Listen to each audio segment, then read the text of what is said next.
Hey, what's going on, guys? It's Eddie with DIY Basics. Welcome back to the channel. Today I want to go over ratchet straps and how to pretty much load them up and use them, make it nice and easy. I know a lot of times it could be confusing when you don't use these things that often, but it's actually pretty simple, and I'm going to show you a method that you can use every single time where it's easy to remember, and hopefully it will no longer be a mystery after this video. So let's go over the components of the strap. You're always going to have one end that's pretty much fixed to the ratchet, and it's a short end with a hook on one side. So that normally will go to one end or whatever you're looking to hook to. And then you have the other end, which is a hook and then a bunch of strap, which usually gives you about 8 foot or so, depending on what you're going to be strapping to and how much stuff you want to secure. So that being said, let's go into the ratchet itself and the workings of it. So as you can see, when the ratchet is in a closed position, you can pretty much just work it up and down freely. But when you open it, it only goes about 3/4 of the way, and that's because it's in the ratchet position right now. It's in the locking position. So when you ratchet, you're strapping, and it's locked. So it's holding the tension. Whenever you're done and you're nice and snug, you basically just close it and leave it in that position. But it's locked. So now these things have a lever, which is right here. In order to loosen it, to release the tension, you have to pull on the lever, and then it allows you to flatten it out. Once you flatten it out, you pick it up and you release the tension, and then you can take the strap off. Same thing, once it's in this release mode, as you can see, I can't get it to bend up without pulling on that lever again and releasing it. So when it's in this ratcheting engaged position, it's locked into that position unless I pull the lever and put it into the release mode. When it's in release mode, I also need to pull on the lever and put it into ratcheting mode. So hopefully that makes sense. All right. So it's all the way down. It won't go unless I pull the lever. And when it's ratcheting, it won't go all the way down unless I pull the lever. Okay? All right. So let's get into how we load this thing.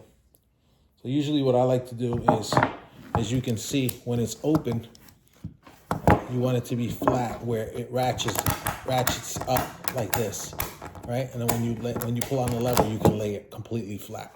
That's the way you want to start loading it, and that's the way you want it to be positioned whenever you're strapping any type of cargo or anything like that. So I always start with my short end. For demonstration purposes, I'm going to strap it to the end of the table, give us some tension so we can ratchet it. So this will be sitting here. Now I'm going to remove it again because I want to talk about the best way that I learned to load it.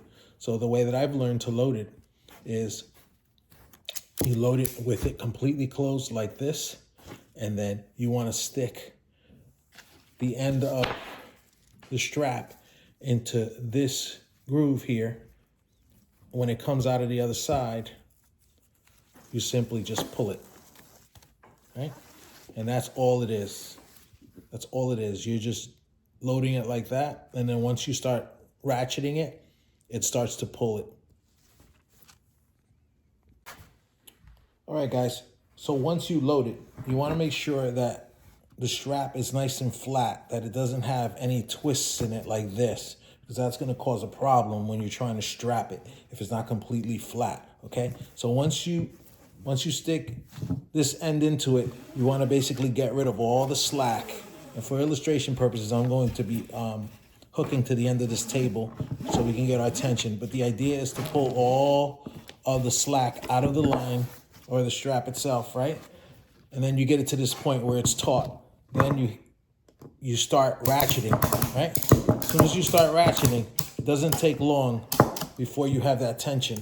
And like I said, once you reach your desired tension, you just fold it and you're done. You can see how taut that is, right? So that's it. That's all there is to it. But like I mentioned earlier, now it's in the tension locked position.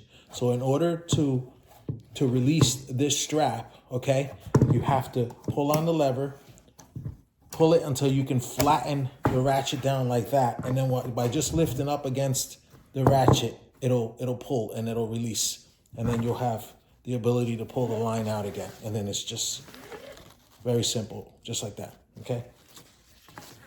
The reason why it's so important to take the slack out of the line when you're loading it before you start ratcheting it is because the ratchet itself doesn't have a lot of room in here. It has very little room. So if you don't pull all of the slack out and you start ratcheting, it might fill up and start binding on itself before it actually gets to the point where it starts to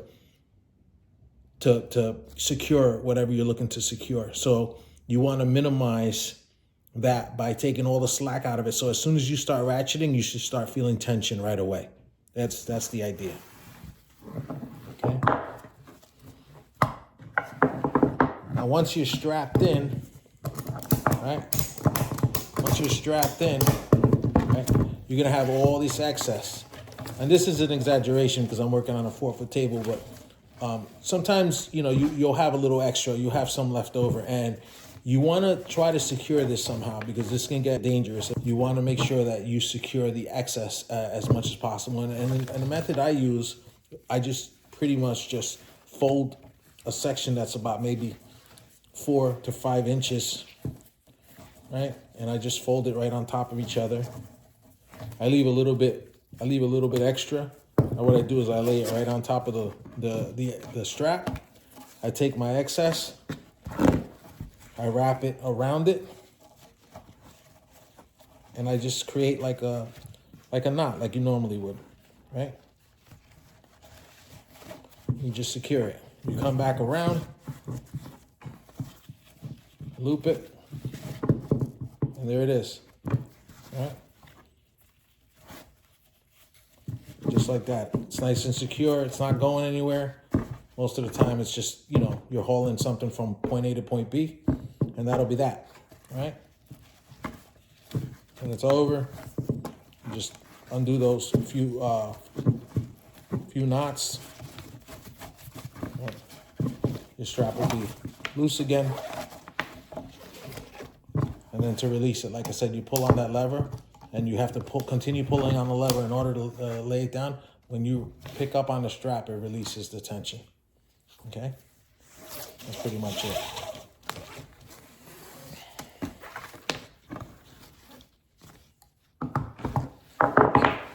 We'll go over it one more time. It's a good measure. Okay? You're starting from 0, right? We want to basically close it. Okay? Ideally, if that groove is facing up when you're looking down, that's perfect, because then you can just stick the strap from underneath up through it and just grab it and then just pull it and you're done. Another thing I like to do is I usually tie a knot to the end of my strap. So this way I only have to load it one time, and as long as I make sure that the strap is nice and straight, then I never have to worry about it pulling out of the ratchet and having to load it every single time. So now that it's in there, I know it's loaded properly. Then it's just a matter of ensuring that whenever I'm ready to use it, I hook my fixed point, right? I take the slack out of it. I take the slack out of the line. Got stuck there behind the table. Take the slack out of the line, okay? And that's it. As long as this is nice and flat, right? Then you're in good shape. Okay? Sometimes you might have to take the hook side and twist it and do whatever you have to do to make sure that it's not going into the ratchet with a twist, because that's going to cause problems. So now that it's nice and slack free, I start ratcheting. And as you can see, it doesn't take maybe 2 or 3 ratchets, and it's already taut. All right? See, if I don't pull the lever, it's still taut. I have to pull on it, open it, and then pull it in order to release it. I hope this helped, guys. See you guys on the next video.